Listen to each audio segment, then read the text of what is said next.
Okay, hello. Yes, Brandon, you are absolutely right. That is what it's for. Um, how are all of you? This is a new session. This is something new. So we have. I got a lot of interest. I don't know who was around last night, but I was kind of dropping by the Alt F4 stream, and he does a great stream if you haven't seen it. And I was curious.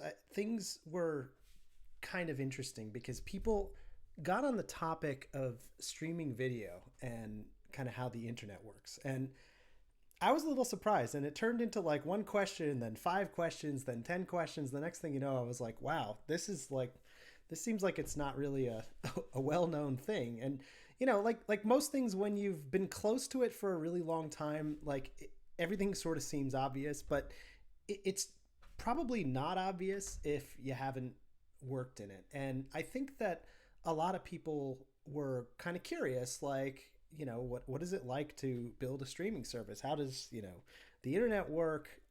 What does that mean in terms of video? How is Twitch running right now? What did you used to do when you were at Netflix?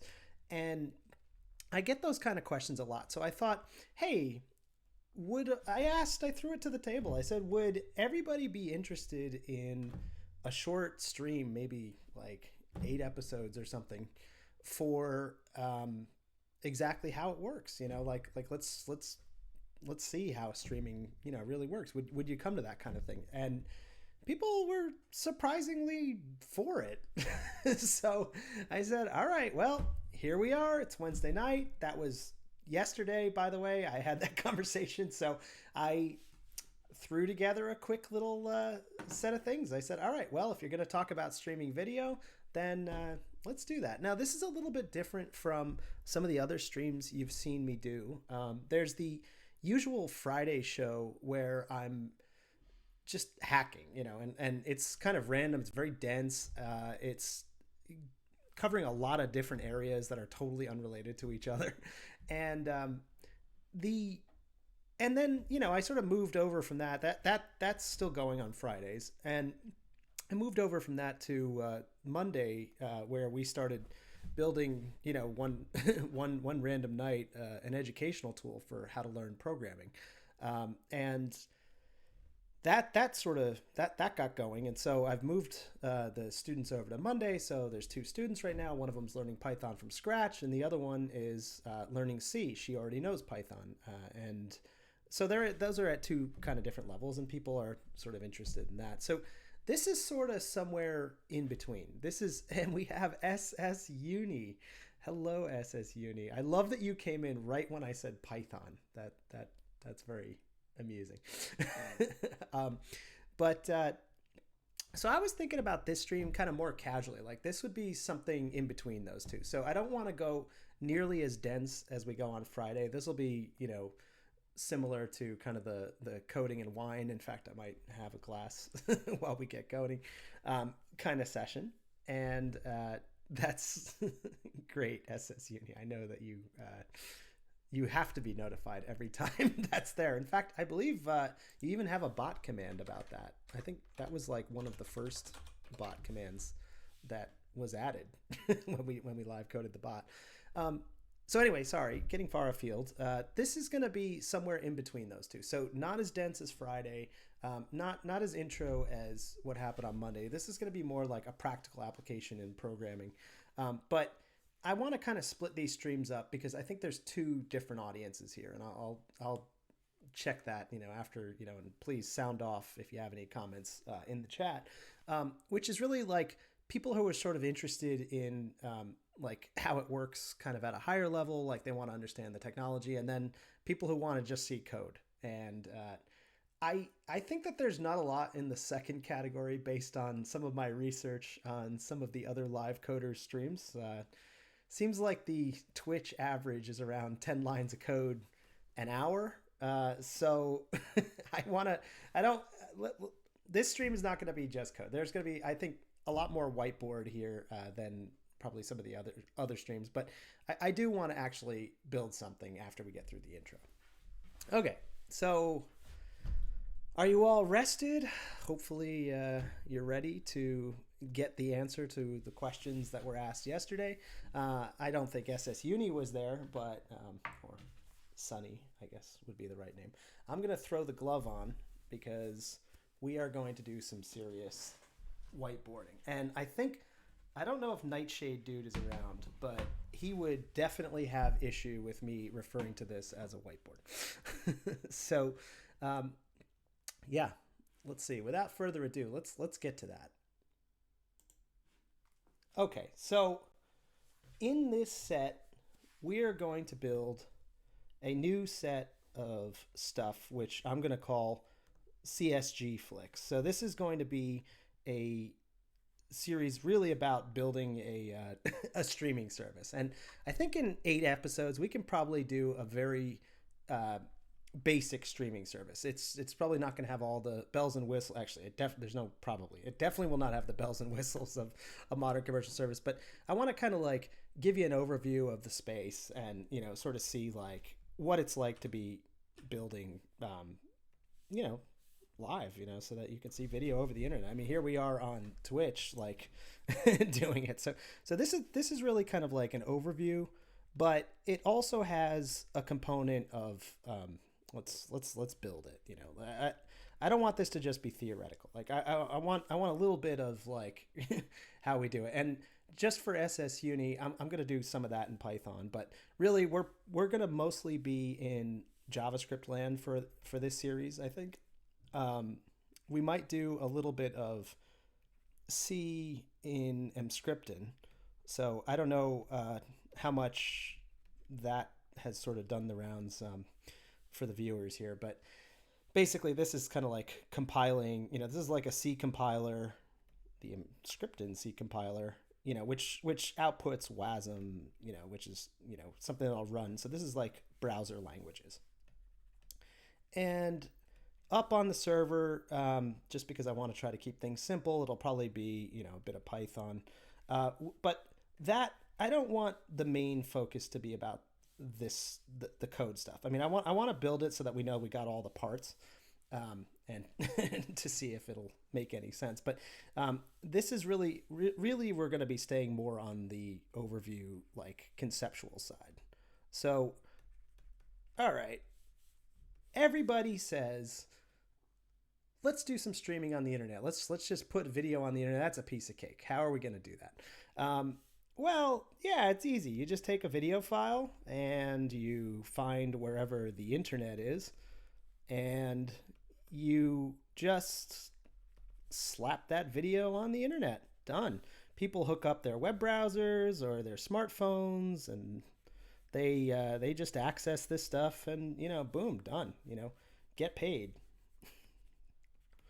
All right, well, yeah, okay. So reality, that's really not that simple. Now, things have gotten a lot better since, I originally joined, when I was working at Netflix. That was, and by the way, just to be clear, I do not work at Netflix anymore, but I was there for, just about 6 years, and we did a lot that didn't really exist at the time. Like it was all very new and emerging, and the whole notion of a smart TV was something that wasn't really around. So we didn't have this TV set notion, this large smart TV kind of world. We were there were smartphones, but it was mostly web, and some of that there were like a few boxes you could attach, like I think there was that web. Oh man, it's been too long. But basically, there were a few boxes you could hook up to your TV, which were trying to be sort of web browsers that would act on the internet. So if you got this to work, and back then we were using stuff like Silverlight, and some of that predates me. There was like some early media center stuff, and there was all sorts of things that we're not really going to do too much of the history of this. We're going to assume that we have modern web browsers, which have all the modern standards. We have modern TVs. We're going to be focusing mainly on the build for a web browser, and we're going to talk a little bit about what you would do if you were on a TV or if you were on a mobile device. It's basically, if you can get the web case to work, then these other ones, they've grown up a lot, and it's a reasonable conceptual model for what's going to happen. Okay, so in this world, we do have a video tag. So you can literally just go over to a web browser and say, yeah, I want to put a video, and like go and get these things. And if you support this codec, then get this, and if you support that codec, then get that. And that is sort of the old world of kind of mostly this was built around downloading. So when you would do this back in the day, it was really about, like, especially when the internet was a lot weaker than it is today, you would end up like pulling down this file, which was as compressed as we could make it. So you would take this massive video file and you would try to shrink it down to this tiny little document that you could then spit out and play on your browser. And the internet was really slow at that point. These days, like, things got a lot better. The tubes got bigger, as the network engineers would probably say. This is like after we get all sorts of advances in telecommunications. So we get to do stuff that we didn't get to do back in the day. I mean, so back when, like, Flash and Macromedia, or Real Video, or See You, See Me, even, like, this was like a very different internet that these protocols were created in. And they're sort of emerged, like, from this stuff. There was some stuff about real-time streaming and real-time media, but we're not really going to touch on that. I want to sort of focus on, like, what it would take to build a full streaming app today. So as much as possible, I'm going to try to stay in the browser for this, and we'll just kind of see how far we get. All right. Well, like I said, this was kind of something. Let's change colors up for SS Uni. This was a world where we used to have to download, right? So every download was would take some crazy length of time, and if you were on a low end connection, like somewhere like let's say like the fastest modems ever got, on up through things which were more like ISDN or DSL, and they would kind of like this was still in sort of the kilobits world, and this is where like a lot of the early video codecs sort of grew up. They needed to like deal with this, and so they would really get rid of the picture quality, but we wanted to move over to this newer world of streaming. And streaming in and of itself is really just a very glorified version of downloading. Like, I would call the real dividing line between these two as, this you sort of wait for the whole thing to come down. And when it's there, you play it. And, regardless what your internet may be, like, this will always work. It's just that you might be waiting a very long time. And hey, what's up, 7? Lots of numbers. How are you doing? So that wait and play world that's not a great customer experience. I mean, waiting, like, especially if like the video was any sort of like reasonable, well, not reasonable, but I mean, high definition sort of size, like this wait was really extreme. And I remember like using my Apple TV back in the day. This was actually something I borrowed from a friend, and that it was like kind of my first experience with this notion of like on demand downloading, not waiting for like a disc to come in the mail, which we definitely know what that world was like.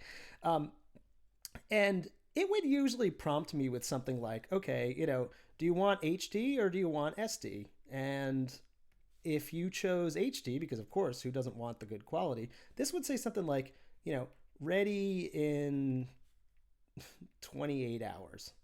And it would measure it, it would start like downloading. It would go, okay, you're getting like 3K per second. And this thing is going to be like a whole ton of seconds, like lots of seconds. And you're going to wait a long time, and then you're eventually going to get this HD version of your show, and then, whatever. Licensing got a little better, and then they would be like, okay, well, you know what? You can use the SD version. That'll be ready in like an hour, but all right, so you can buy it and wait. This is still in that sort of downloading world. Yeah, it was sort of insane back then, 7. Like it was just like I remember seeing that on a UI going like, wow. I mean, it was, and that's kind of the world that like Netflix grew up in. Netflix was like, all right, well, why don't we just like, mail you. We're gonna mail you like this disc, and you can like just get that in about this time frame. If we're very clever about how mailing works, then and that would be in like the 1 day to sort of 2 day. And by the way, I was not at Netflix when things were primarily DVD, so I can't tell you too much about that other than the stories I was told. But they did tests around this, and they were really competing with a different world of sort of like Blockbuster. And in that world, you could drive yourself like in your really crappy car over to a Blockbuster and be like, yeah, this is like the kind of thing that we're gonna pick out some, here's a whole bunch of boxes, and you can sort of choose like, yeah, I want that one. And you can be back and watching within like, let's say like 2 to 3 hours, depending on where you lived. Like maybe if Blockbuster's downstairs, like anything that involves leaving the house is like minimum 30 minutes. I learned this when I lived over in Asia. And if the store is literally downstairs in your building, you are not going to go anywhere until this happens. Yes, 7, actually, that's a very funny side story that I could tell you a lot about. But it actually became like news recently. not major news, but because the state unemployment, I originally learned COBOL sort of as a joke. And the state unemployment offices, like when the financial situation started getting worse and everyone was applying for unemployment, they were like, yeah, we need like COBOL programmers to show up. And so of course, like everybody who knew me at Netflix was like, that knew that I wrote COBOL for Netflix, like was like, oh guy, this is like your time. You can totally get out there and like do COBOL. And I was like, listen, if it means like people getting their unemployment checks, fine, I'll do COBOL. But unless it's pretty dire, I am never going to program COBOL. Unless I'm trolling, in which case you call it Trobol, which is, the Go link that's at Netflix, if for any of the Netflix employees that are watching. But no, this kind of reversed course entirely. And I was like, okay, because the state governors were like, hey, we really want to see, like, we're calling COBOL programmers. It's like kind of a dire situation. I was like, all right, look, for that, I will do COBOL. So that is totally the right time. Let me not, I don't want to go too much on the COBOL world for tonight. So we're just gonna back that out and pretend that didn't happen. So let's forget about Trobol and all of the wonders that we could do. All right, so in 2 to 3 hours, I could get a video from Blockbuster. 30 minutes if it was like downstairs. In like a day, I didn't have to go anywhere, but I could get something mailed, maybe 2 days, depending on where I was, sometimes like 3, but, generally speaking, this is pretty fast. And so Netflix originally built around this, like sort of with a queue. So it was like, as soon as you return something, like the next thing went out the door, and that kept you moving. There was always kind of something to watch, but, moving into this world of like, let's download everything and wait 28 hours. This was a non-starter. So at least for me, I mean, my first experience, I was like, wow. So right. What do you do with that? Well, that's where we get to this world. So we move out of this download world and we get into the streaming world. And streaming was kind of like the flip side of this, which was like, can we play it while it's downloading? So we're still going to download the thing. Like it's going to download to the device that whatever you're watching on, but all of those bits have to come in. But now we're going to try to dynamically react to how the download is going. So I can start playing like right away in this world. I might have downloaded, like, if this is like the whole file, like this is the media file. I might, and by the way, I'm oversimplifying here. You're going to have like a video thing, and you're going to have an audio thing, and they might be interleaved. But, let's just say, like, if I've downloaded like this much of it, I can start playing, because the theory is that all of this will be downloaded faster than I get to it. So as long as I'm playing, like, there's some time that I need to watch this thing. And if we assume that every playback is just 1 second per second, I got a 2-hour movie. If I know that I've got like, 10 minutes of this thing downloaded, and I'm downloading every minute that I download 2 minutes of movie. So that's like 2 minutes per minute of download. Then I'm going to stay ahead. This download is faster than playback.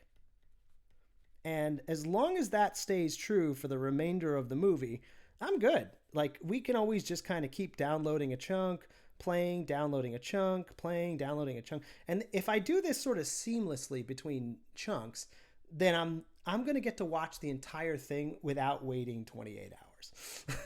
And hey, what's up, Ethrix? Haven't seen you in a little while. So in a nutshell, that's streaming. The only other difference is that I throw the download out when I'm done. So instead of like, if I've got my device and then, there's some big database of all the movies in the world, and, whatever my streaming service is, like say that it's going to be CSGFlix, then you could say, oh, you want movie 1. Then here's movie 1, and as long as we download chunk 1 and then chunk 2 and then chunk 3 and then chunk 4, as long as I'm playing back slower than this is happening, I'm good to go. And we just take these chunks and we get rid of them in the trash. Okay. So, except, I guess we could be like next, and we could do a recycle, and all right, whatever. So moral of the story is I don't save a copy of it, and, I'm skipping over DRM and some of the other complexity, but basically that happens. And what's up, Nightshade Dude? How are you doing? Yes, that's the buffer world. And that is exactly the thing that we have to worry about most. So this is our first real issue, okay? Somewhere I have a movie, and let's say that, just to kind of keep round numbers, let's say that this movie is 100 megabytes. And I should really use the modern labels for this, which is, it's 100 megabytes. So I need to get this whole thing, down from, some server, and I'm treating them all like databases because in a sense it's a database of movies. And so I need to get that down to, my little desktop, and, we're dealing in the old world that this was like a PC or something. And I need to make sure that if it takes this long to download the full 100 megabits, this is 100 megabytes. Sorry, when I'm talking about speed, it's going to be bits. I need to make sure that whenever I start playback, I've got enough of this movie downloaded that the rest should keep on downloading before I get to it. And the speed that I'm playing and the speed that it's downloading, actually, you know what? We have colors, don't we? So the speed that it's downloading here, as long as this speed is faster than this playback speed, we're okay. But if we ever get the situation where this speed ends up being slower than this speed, if I'm playing back here and this is my, my download speed, then I'm going to eventually run into trouble between these two unless the movie ends in time. And that is exactly where we're going to get a rebuffer. So we start off by just playing the buffer game. So fill up enough of the buffer that we have enough to play back so that we're guessing that in real time this is slower than this. And we're fine as long as we don't run out of buffer. And if we do run out of buffer, then what do you get on your screen? You get that spinner that starts going all the time. Yeah, it's like that MIBI byte, thing. It's like the new SI unit. It's like I was thinking like in terms of 1024 instead of 1000. Like which of these is like a meg? Like this is sort of like the meg I'm used to, but this is the meg that started going out the door for memory cards and whatever, because this is 1000 and this is base 24, well, base 2, sorry, that's where you get that 24 from. And so how do you differentiate the two? Like I think, yeah, you're supposed to do that, right? Yeah, I agree with you. Like 1024 is the real meg, and that's why I'll just keep sloppily saying megs. But it's really, it's like I think it's supposed to be this. But let me know, chat. Let me know if I've got the wrong term there. All right. So we assume that this is really bad because this is a really bad experience. If we're playing, we're watching the movie and our characters, there's some like big dramatic scene and he's going to kiss her or she's going to kiss him or who knows what's going to happen.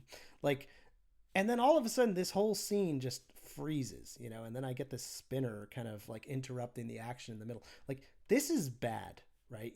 We would assume that no one wants this experience. Like, I think just about everybody would rather wait a little bit and hold this up so that like this buffer fills up a bit. And by the way, we will probably like adjust our buffer to be bigger if we can, if there's enough memory, rather than have this experience of like breaking up in the middle. And that's just bad news. So this is sort of the basic problem that we're going to have as we're building out CSGFlix. So like, how do we know when to start playing? Like how much buffer do we wait for? How much do we measure, from how fast the internet is acting, like, and how well can we compress the thing? And this kind of gets to another area that we're allowed to play with, which is really about quality. And I'm going to borrow a little bit from Anthony Park's Magic Trial. There's one of the things that you're going to see here that I'm going to reference quite a bit is there's a ton of talks on the internet about, and this one, by the way, this comes from Anthony Park. He's kind of the ex-head of the streaming platform. They have a streaming technology. I'm not exactly sure, but they're mainly concerned with devices over at Netflix. But he gave a few talks about this, where basically he talked about the iron triangle of streaming. And I'm gonna draw a better triangle here, but we have these variables that we can sort of play with, which is like how long to wait, right? So this is like, if I start downloading, like, how long do you want to start downloading before we actually allow playback to start, right? So we want this to go very quickly. Like, we want the user hits play. We want to be playing as quickly as possible. But we're also going to get to play with, like, what's the chance of a rebuffer? And this is going to kind of depend on like what we know about the network and what we know about the device, like how much can we know in the given situation? Like if the user is sitting on like a nice Fios connection, and they got fiber, they got Google Fiber, and they're just loving all of their gigabits, versus like a user that's on, let's just say, unnamed ISP, with a couple K per second. Here you go. I'll try to stay on the right units. So here we're sort of up in the gig per second sort of world. Then what's the chance that this could happen? Like that we could start playback, but we run out. There's not enough buffer, and real time kind of gets ahead of us. And the last part of this that we can sort of play with that I was just mentioning is compression. And this is really about quality. So can I deliver a lower picture quality? Like, can I give you the SD version of this? And then when things get rosier and I think that you've downloaded enough or your internet seems to be acting right, I can upgrade you the HD version. And then maybe if things get bumpy and suddenly the internet gets slow, I can give you like an SD, or I can give you like sub SD, whatever that is. But we have a lot of like definitions of this stuff from the TV industry. I mean, this I think officially starts at 480p, technically HD, but not really. Up to like DVD quality, like 720p, and up to like a 1080, and then you can keep on going. And I this, it probably bears mentioning, but something very strange sort of happens after this when you go to 4K, because this is not 4 times this. This is basically all of these dimensions over here are about what the vertical size of your screen is, like what's the resolution on the vertical dimension, until you get to this one, which suddenly switches over to what's the horizontal dimension because the number is bigger. 4K would kind of be like, in these sorts of units, would probably be something more like 2 something K. In fact, it's usually like not even a full, it's like 3, 8, it rounds up. So, okay. Is that making sense so far? We know this is our new iron triangle. I don't know if you are familiar with the old iron triangle. It was an old iron triangle in business, which was, quality, speed. Different places are going to call it different things, but like I think the traditional one has cost. So like quality, speed, or cost, choose any 2. So you can have 2 of these. So you can be really high quality and very expensive, or you could be very expensive but very quick, and get the product done, or you can be really high quality and really quick, but so this is kind of like your trade-off, in your basic iron triangle. And the iron triangle of streaming from Anthony Park, it's more in this world. Okay, great. Well, that's it. We'll just build it, right? This is a I don't know. Let's be more pink here. So yeah, all right. There's lots of different, getting away from sort of that iron triangle where we know all of the content that's going to be delivered to the user. So this is kind of like taking that DVD, Blu-ray world, and it's really picking it up and it's putting it in the cloud. This is like the internet version of that. So that's fine, because in this case, the thing exists ahead of time. So like, to borrow compiler terminology, like this is already completed. So this is like a movie or a TV show, but it's not something like a person-to-person call, or and this is, something more like, Skype or WebRTC or whatever, or something which is more like Twitch, which is like live, sort of live stream, and they actually, Twitch exposes exactly the choice that you get, which is you can tune directly between either latency or quality. And they actually give the broadcaster the choice. Like, you can say, like, do you want a lower latency stream where your viewers get to see the thing faster, or do you want a better quality stream, meaning that they're going to take a little bit longer to do the compression step, and they're going to also probably choose a larger file size. So, again, they can't get away from the fact that, it has to play back in real time, right? Otherwise, like, it's just, the stream's going to stop. And in the case of Twitch, they can kind of make some other choices, like, how many servers do we want to throw at this thing? Like do we want like like 3 servers. This one's working on the 480 version, and this one's working on the 240, really postage stamp kind of version. And, again, using those vertical dimensions. And this is like, the original stream, and I'm just reflecting it directly, or, maybe somebody has like better broadcast capability. That's not a, they have some knobs they can tune too. And I think I'm not really sure actually on the case of Twitch. Like right now, I think that you're only getting the original broadcast as whatever I'm sending. And they're not doing any of this transcoding. So that is going to cost server resources. So, I mean, in the way that they probably built it, I haven't seen Twitch's code.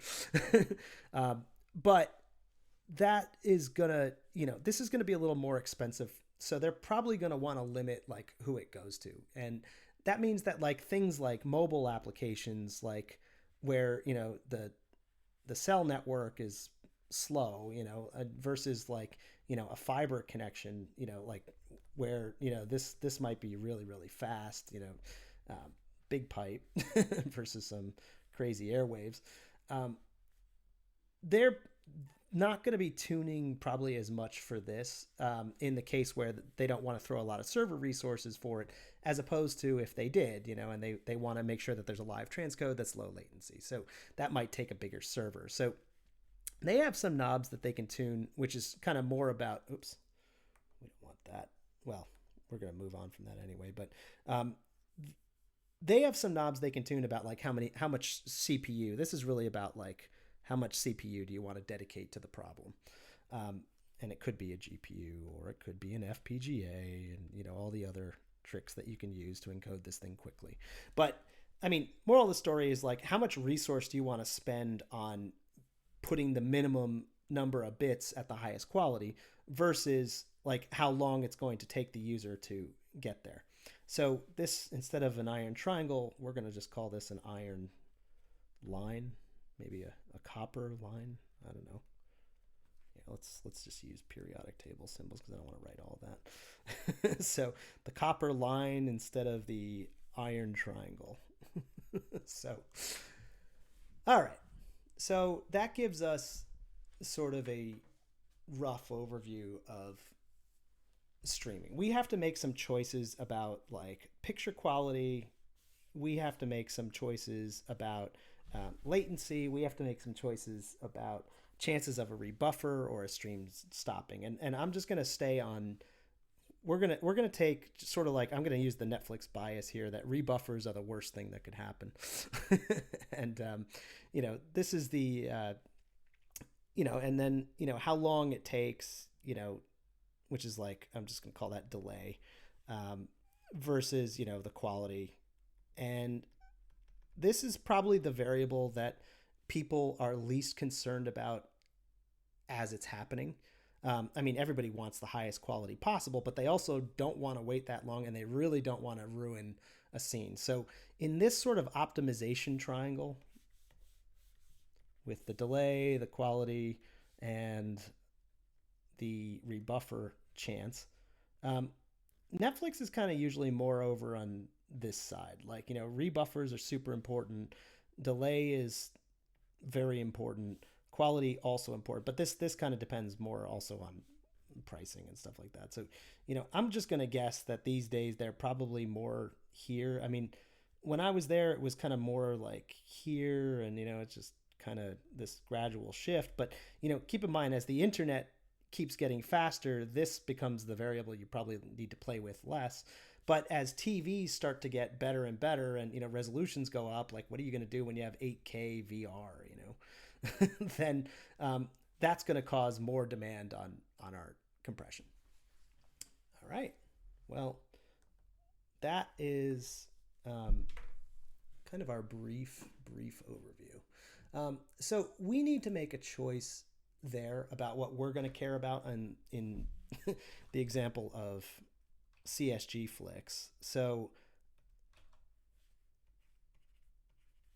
in our streaming service, we can choose the simple one, would be like lots of delay. So delay high, quality, we're just going to keep this like pretty flat to, maybe we'll do some heavy compression. We'll see. And rebuffering, let's try to build, if we're going to build a real one, let's try not to go crazy with this. Let's be careful here on the rebuffer side. Okay. So now we know what we're going to build. That also kind of gets to like, we're going to do the AOT case. We'll see how interested we are in maybe going over later on to the live case. The assumptions are slightly different, but the general idea is the same. Okay. We are going to use one platform. So Netflix, on the other hand, uses something like, there's 1,000 different TVs they support. There's, thousands of types of phones. They support every browser in the world. We're going to go with Chromium, and we're going to go with Linux. So you have to be a Linux user on Chrome. That's the only thing that we're going to support. Everything else is going to be maybe. Obviously, if you were going to build a full commercial product, you would have to invest a lot more in this, because you have to meet your users wherever they are. And we're going to go on, so we know that we want this one platform. We want it to be simple, and we're going to try to stay simple on the web server side. So we're not going to go like Netflix is sort of famous for this, that at one of the Amazon reInvent talks, they said like, yeah, we spin up and down hundreds of thousands of servers in a day. I'm sure right now these days with everybody watching at home, it's maybe even worse. I don't know. But, like I said, I haven't been there almost a year, so I haven't seen inside lately. But back when, I was much closer to it, it was, we didn't have to worry too much about servers. I mean, there's some concern, but that was kind of as the containerization stuff was spinning out. We're going to assume that we have containers day one. So we're just going to, I'm probably just going to use very simple LXC if we get to it. I mean, we might, I don't want to get too bogged down in the sticks. Any of the pieces that we're going to build, you could upgrade. So in fact, maybe in follow-on shows after that, we'll do that. We'll actually upgrade those pieces. I'm not going to worry too much about DRM for now. It's a very different field. We're going to talk a little bit about like keys and user stuff, but this is sort of like a different, there's lots of resources available on the internet about this. I think there's not that many available about streaming, either ahead of time or live. So I'll just kind of hand wave on that. All right. Well, what do we have in store for you? All right. So in the world that we're about to enter, and I think that world is a grayish world. That's too dark, isn't it? Okay, let's go a little bit lighter. All right. So in this grayer world that we're dealing in, I've already mapped out probably 8 of these. I'm going to adjust this based on whatever, I'm going to be guided by you. I mean, if we want a little bit more detail on something, I'm not trying to produce this for YouTube. So like, let's head more onto the live side of the talk as opposed to the pre-made side. So our service is going to be AOT, but our our explanation is going to be live. So today we're talking about the overview. That's not, I think that kind of makes sense. Chat, definitely let me know if if that any of that was a little bit too fast. So then we're going to talk about video as, kind of a group of pictures, and, this is going to be about how are we going, what bits, so what are the files that we're going to be delivering? How are we going to get them to play back on our test device? And that's where we're going to be shortcut. We're going to be using JavaScript, and this is where we might be using Emcc. Let's see what makes more sense in terms of what we can do with the actual engine. Okay, so then we're going to get into compression, which is about like, can we get more quality and less bits? So the only bits that we should be really keeping are the bits that you're going to contribute to me, right? Yay. What do they use? This kind of triangle? Yay. Okay. No, I'm just kidding. I'm not really here for the bits. So, and then we're going to get into the UI that you would need to build. Like, how does somebody actually like select content? And that's kind of an interesting area. This is actually where the Primogen is right now over at Netflix, although he's partially concerned with this stuff. Then at that point, we're going to have a pretty decent lab-based streaming engine, which has never seen the real internet. And what is the real internet? We're gonna talk about the real internet, because this is the world that breaks most companies from getting into the streaming game, and it really is a lot harder than you probably think at first. And this is, I think, the thing that ends up eating up most of the people that try to get into this field. They're like, oh yeah, it's easy. I just put the video on the internet, and video in the cloud, and it just works. It's like, no, the cloud does not just work. That's probably the largest part of Netflix from my own experience. So then we're going to get into a little bit of just a tiny bit about personalization. So this is going to be kind of more for fun. This is really more about AI and some of the other fun stuff that we can talk about. And this is about like getting users to find stuff that they want to watch, and can we do it in less keystrokes, and what's that going to take?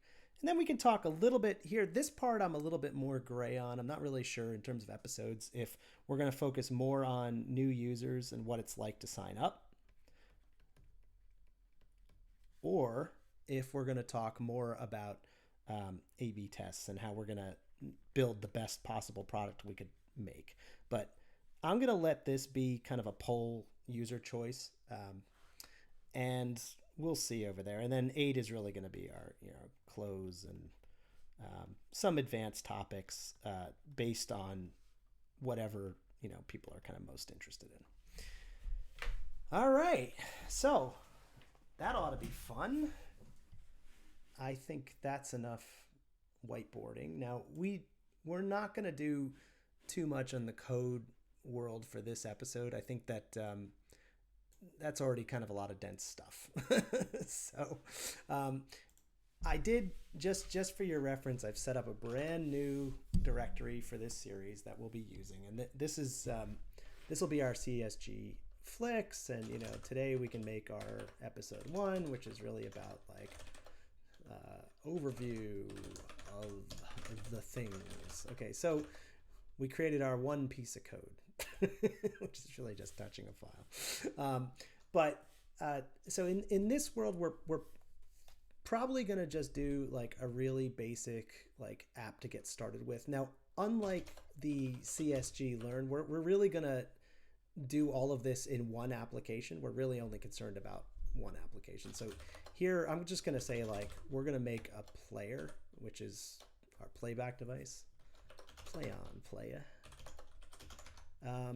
And this will be I'm going to call it a web app, but it's really going to be it's really going to be the client side of this that we're going to focus on. So we're mostly going to be in the JavaScript here for the player, or Emcc. So let's just call this player. I think, oh, look at me. I actually did that already. So I'm just going to use the thing that I already built. All right. So this will be our player. This will be where we, actually do all of our magic stuff. And if I go in here, what is Emcc? Let's just install Emcc in case we need it. So Emcc is a pretty sweet tool. So this was a very clever idea that somebody came up with. So I'm just gonna let's just start in there. So installing Emcc itself is it's a compiler. So I've got my ordinary like run-of-the-mill like C compiler, which these days is really usually the GNU C compiler. So most playback engines are typically written in something lower level than JavaScript. I think that performance is probably fine, that we can probably get away with writing most of it in JavaScript, and I think that'll probably be a little more accessible and, you know, less work. We can do it in less lines of code. But just in case we need to, let's actually, I mean, I did this very briefly in the other show when we were talking about RISC-V, but this is Emscripten. Basically it'll compile to a subset of JavaScript called WebAssembly, which nowadays has become less of a subset and more of a separate language, but was originally built for that. And this lets me write C programs and run them on the internet. Yeah, I can write a C program and run it in a browser environment, as opposed to that's just has JavaScript. It also lets you run it in Node too, but I'm not really sure why you'd want to do that unless you just want one code base. But and actually, Emscripten's really easy to install if you haven't done it before. I like what they did, which is, so you basically say like, yeah, install the latest toolchain, pulls a whole bunch of things that we're going to end up using, and then you just activate that. You know, you can have different versions, which is why they allow you to do this. It's not too bad of an install. I mean, it does have to do like a little bit of work, and hopefully I don't run out of space while doing this. I've been pushing this machine hard. So let me just check. Yeah. No, we're fine. We got plenty of space. What am I talking about? Okay, so that'll give us the option, like if we're not getting enough out of straight JavaScript, then WASM assembly ASM.js, like doing assembly JavaScript, ends up sometimes getting a lot better performance. So we'll see how far we have to go. That might be fun in the advanced session, but I have a feeling that that's not going to be the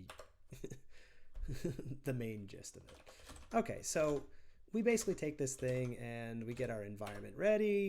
All right, we're good to go.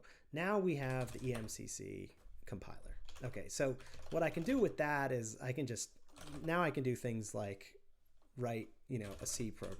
Like if I can write a normal, and this will be important if I want to do things like SDL, and, you know, if I care about this might be really important for video playback. So especially if we're not going to use a lot of the standard codecs as we're going. So I think it takes standard calling convention, but it's going to throw the parameters away. I don't think anything's going to show up there. So I can just say like, welcome to WASM from Emscripten. All right, so I can do that, and, you know, I can mute that silly message. And I can do this, and WASM goes and generates a few things that it's going to need for the runtime so that they can work in the JavaScript environment, and we're good to go. We get this assembly output, assembler output, and that gives us our JS file and our WASM file. And one of the neat things I can do is I can say like, you know, give me a little web page that I can host this in, and I can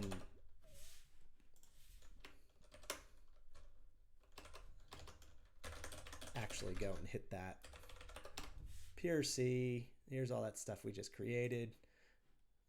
Welcome to WASM. Okay, cool. So we can use that if we're worried about the video playback performance. We're going to see how far we can get with pure JavaScript. I'm not sure. I mean, like I said, I came up with this idea yesterday, so, you know, we'll see how much performance we're going to need. One of the things I can tell you as a performance engineer, don't worry about the performance. Performance is one of the problems you really want to have, because generally speaking, like, as long as you wrote the thing to be okay and you finished it, that's more important than having the fastest piece of code for like given segments, but you spend so much time optimizing that you don't finish your whole product. So it's better to write high level and sloppy quick, you know, maybe not sloppy, like you want it to be orderly, but than it is to build the fastest version of something that, may or may not matter. I'm putting this out here mainly because I've never seen a pure JavaScript video engine. So, and I haven't done much research on that, but that I've seen stuff that uses a bunch of assistance from the native part of the, usually in C, the native libraries available in the browser. But no, I'm talking like pure 100% like that. I'm not sure what we're going to find there. So we've got this just in case. No, 7, you're probably not going to need the C. I'm just putting that as sort of a last resort. So we can always move that. Like if we have to build our own custom player for this, then so be it. But I have a feeling that's not going to fit into 8 episodes. I think we're going to end up spending all of our time in the player. Okay, well, that's just coming up on about an hour. So I think that's probably a good place to stop. It's a bit complicated to see like how all of these pieces are going to fit together. And that's, just to kind of like quickly take a look, like these are compression. Any one of these topics could be an entire division at a company, could be an entire like course in CS, could be an entire degree. We're going to try to touch them lightly so that we get something that works in each of these areas, and we put them together to build a full, complete end-to-end video streaming service. 7, did it actually stop showing up for you, or are you just seeing the whiteboard screen here? I think it's coming through, but I'm not 100% on that. So yeah, I think that's probably the best place. Yeah. I see we have a couple new follows. So thank you, 9dog. That's kind of an awesome name. I appreciate the follow. And Mr. Deviant, and let's see. Oh, the rest of you were kind of earlier. So, but I do appreciate the follows, and let's see how far we can get with this. I mean, I've worked in various parts when I was at Netflix. I worked on all of these things at one point or another, but could we do this like completely like from scratch without like really counting on a lot of other stuff? I'm not really sure. So we're going to learn that as we go along. That'll be kind of the fun part for me. For video on the service, I want to try to avoid copyright stuff. I really don't want to get into DRM. So we're not going to be taking fun movies and shows that you're going to watch on Netflix later or Disney Plus or Hulu or whatever you're going to watch it on. Who's hiding Picard these days? Oh yeah, it's the CBS All Access. Haven't seen it yet, so don't spoil it. So we're not going to do that. We're going to stick to video that I've got a license to. We're going to stick to, but I should have enough that we can kind of build a whole streaming service, because it wouldn't matter at that point. Once you know how to assemble the whole thing, it won't matter if you did it with like Hollywood movies or Bollywood movies or, Kung Fu serials or whatever. Exactly the same stuff is going to apply, especially if we get to a full end-to-end streaming service like CSGFlix. In fact, we're not doing Welcome to WASM. We're doing Welcome to CSGFlix. Okay, so I can go and do this, and then I can reload my thing, and yeah, we get our player, which doesn't have much of a window yet. One of the nice things, this gives you just a default UI to host your WASM. You can actually host this in any kind of web application you want. This area here, we actually get a graphics display, which is really nice. It's basically a canvas. I'll try writing directly into the canvas from JavaScript. So that'll be kind of our first attempt. Maybe we'll just play with some direct DOM manipulation prior to that. And then they give you a little console to play with. So this is our just in case. Hopefully we're going to stay with JavaScript for the majority of it. So thank you everybody for showing up. I think we're going to, I don't know, let's go take a look around to see who's who's on right now. I see, oh, the Alt F4 is actually on right now. So I'm actually gonna, let's see if he's live coding or not. I think, yeah, no, he's there. All right, well, I think we're gonna head over there for everyone who's around.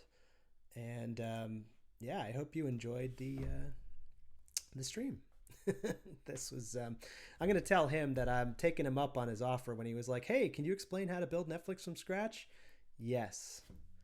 The overview is done. We are going to do the whole thing. And I'm going to keep this mostly on Wednesdays, and I'm going to steal a bunch of the Friday sessions to do it as well. So we should be done in like just a couple weeks. Streaming service from scratch. And Nightshade Dude, thanks for coming by. Thank you, Seven. Thank you, SS Uni. Thank you, everybody who dropped by. It's fun, and we got a nice little project to work on here. So I hope to see you again, Brandon as well, at our future streams. Let's check out Alt F4.